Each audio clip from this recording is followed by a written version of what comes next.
Hi my YouTube family, please video చూసి subscribe చేసుకొని encourage చేయరా ఛానల్ని.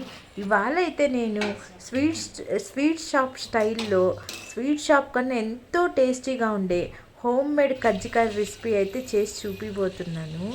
ఈ రెసిపీ అనేది మనము కజ్జికాయలు చేసుకునే చెక్క లేకపోయినా సరే ఎలా చేసుకోవాలని కూడా క్లియర్గా చెప్తున్నాను.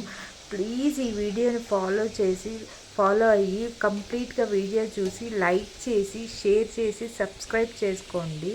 అండ్ ఈ కజ్జికాయలు కానీ ఒక్కసారి మీరు తిన్నారంటే ఎవరెవా అంటారు, అంత టేస్టీగా ఉంటుంది. సో ప్రాసెస్లోకి వెళ్ళిపోదామా. సో నేనైతే మీరు గోధుమ పిండి కానీ మైదా పిండి కానీ ఏదో ఒకటి తీసుకోవచ్చు. నేనైతే గోధుమ పిండి తీసుకున్నాను. గోధుమ పిండిలో 2 టేబుల్ స్పూన్స్ ఆఫ్ ఆయిల్ అయితే వేసుకున్నాను. అండ్ పిండికి సరిపడే ఉప్పు వేసుకొని కొద్దిగా వాటర్ పోసుకుంటూ బాగా మిక్స్ చేసుకుంటున్నాను. ఇక్కడ చూసారా, ఇట్లా బాగా నీట్గా మిక్స్ చేసేసుకుంటున్నాను. కొద్దిగా వాటర్ వేసుకోండి. ఒకేసారి వాటర్ వేసుకుంటే పిండి పిసురుగా అయిపోద్ది. సో ఎంత సరిపడే క్వాంటిటీతో వాటర్ వేసుకుంటూ కలుపుకుంటూ ఇలాగా ముద్దలాగా చేసుకోండి. బాగా ఎక్కువ ఫోర్స్తో బాగా మిక్స్ చేయండి. అట్లా గట్టిగా ఒత్తడి ప్రెస్ చేయడం వల్ల ముద్ద అనేది చూసారా ఎంత సాఫ్ట్గా ఉందో. అప్పుడు ఈ ముద్దను ఒక ప్లాస్టిక్ కవర్లో వేసుకొని దాన్ని పక్కన పెట్టేసుకుంటున్నాను ముద్దనైతే. ఇప్పుడు మనం కజ్జికాయలో పిండి ప్రిపేర్ చేసుకోవాలి కదా, లోపల ఆ స్టఫ్ ఎలా చేసుకోవాలో చూద్దాము. ఫస్ట్ తినేశనగపప్పు అయితే నేను ఒక 1.5 కప్పు తీసుకుంటున్నాను. చూసారా, 1.5 కప్పు తినేశనగపప్పు నీట్గా మిక్సీ చేసుకున్నాను. ఇట్లా పొడిగా చేసుకుంటే దాన్ని ఒక బౌల్లోకి సర్వ్ చేసుకుంటున్నాను. ఇప్పుడైతే నేను దాని స్వీట్నెస్ కావాలి కాబట్టి మనం బెల్లం తీసుకుంటున్నాను. నేను ఏ కప్పుతో అయితే తినేశనగపప్పు తీసుకున్నానో అదే కప్పుతో 1.5 కప్పు బెల్లం అయితే తీసుకుంటున్నాను. ఇలా బెల్లం డైరెక్ట్గా మిక్సీ వేయకుండా కొద్దిగా మనం ముందుగా పౌడర్ చేసుకున్న తినేశనగపప్పు పౌడర్ని కొద్దిగా వేసుకొని మిక్స్ చేసుకుంటే బెల్లం కూడా పొడిగా వస్తుంది. అప్పుడు మనకి స్టఫ్ అనేది బాగుంటుంది. చూసారా పొడిగా అంటుకోకుండా ఎలా వచ్చిందో.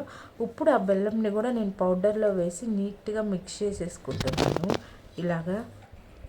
సో చూసారా, ఇట్లా మొత్తం నీట్గా మిక్స్ చేసుకుంటున్నాను. ఇప్పుడైతే కొద్దిగా ఎండు కొబ్బరి ముక్కలు అండ్ 4 ఇలాచీ వేసుకొని వాటిని కూడా నీట్గా మిక్స్ చేసేసుకొని పౌడర్లో మిక్స్ చేసేస్తున్నాను. మిక్సీ వేసుకొని ఇలా నీట్గా అన్నిటిని మిక్స్ చేసుకున్నాక మనం ప్లాస్టిక్ కవర్లు ఆల్రెడీ పక్కన పెట్టుకున్నాం కదా చపాతీ ముద్దని, ఆ ముద్దను తీసుకొని చిన్న ఉండలు చేసుకోండి. ఉండలు చేసుకొని చపాతీ చేసుకున్న పీట తీసుకొని కొద్దిగా పొడి చల్లుకొని నీట్గా ఒక షేప్లో అయితే నీట్గా అనేది చపాతీ కర్రతో బాగా రుద్దండి. ఇలాగా నేను చెప్పిన ప్రాసెస్లో చేసుకుంటే మీకు ఎంతో టేస్టీగా ఉండే కజ్జికాయలు వస్తాయి. సో నేనైతే చపాతీ రుద్దుకున్నాక కొద్దిగా స్టఫ్ అనేది నీట్గా వేసుకుంటున్నాను. ఇలా వేసుకుంటున్నాను.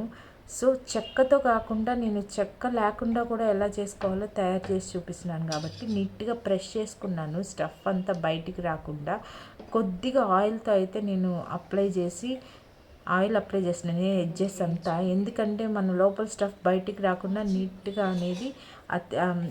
అనేది అతుక్కుపోవాలి. ఇప్పుడైతే నేను ఒక ఫోర్క్ తీసుకొని ఆ కజ్జికాయ షేప్ లాగా వచ్చేదానికి నీట్గా ఇట్లా ప్రెస్ చేసుకుంటున్నాను ఫోర్క్తో.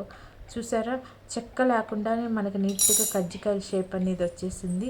సో ఇలా అన్నిటినీ నేను నీట్గా ఇలాగైతే చేసేసుకున్నాను. చూసారా, చెక్క లేకపోయినా ఈజీగా చేసుకోవచ్చు. ఇట్లా మొత్తం పిండిని అయితే నేను ఈ విధంగా కజ్జికాయల షేప్లో నీట్గా చేసి పెట్టుకున్నాను. సో ఇప్పుడు ఈ కజ్జికాయల షేప్లో ఉండే మొత్తాన్ని మనం ఒక కడాయిలో ఆయిల్ అనేది వేసుకొని డీప్ ఫ్రైకి సరిపడా ఆయిల్ హీట్ అయ్యాక కజ్జికాయలు అయితే వేసుకుంటూ ఫ్రై చేసుకోవాలి. మీడియం ఫ్లేమ్ వద్దు, హై ఫ్లేమ్ వద్దు, అట్లా పెట్టుకొని చేసుకోండి. నేనైతే ఇట్లా నా కడాయిలో ఎంత సరిపడుతుందో ఆయిల్కి అన్ని కజ్జికాయలు అయితే వేసుకొని నీట్గా ఫ్రై చేసుకుంటున్నాను. ఇలాగా చూసారా, ఒక్కొక్కటి అయితే ఎలా ఫ్రై అయిపోతుందో. సో ఇలా ఇప్పుడైతే నా కజ్జికాయలు అయితే నీట్గా రెడీ అయిపోయాయండి.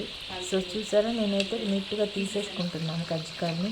చూసారా షేప్ ఎంత బాగా వచ్చిందో, చెక్క లేకపోయినా సరే మనకి. సో ఈ కజ్జికాయ నీట్గా ఆయిల్ అంతా పోయేదాకా నీట్గా నేను అట్లా అనుకొని ఒక బౌల్లోకి అయితే నీట్గా సర్వ్ చేసేసుకుంటున్నాను. ఇప్పుడే అన్ని కజ్జికాయలు ఇలాగే ఫ్రై చేసుకున్నానండి. చూసారా ఎంతో టేస్టీగా, చెక్క లేకుండానే ఎంతో షేప్గా అండ్ ఎంతో టేస్టీగా ఉండే కజ్జికాయలు అయితే రెడీ అయిపోయిందండి. నేను చెప్పిన ప్రాసెస్లో మీరు ఇంట్లో కూడా ఇలాగే వేసుకొని చేసుకొని నాకైతే కామెంట్ చేయండి. అండ్ వీడియో చూసి ప్లీజ్ షేర్ చేసి సబ్స్క్రైబ్ చేసుకొని పక్కనే ఉన్న బెల్ ఐకాన్ని క్లిక్ చేయండి. బాయ్.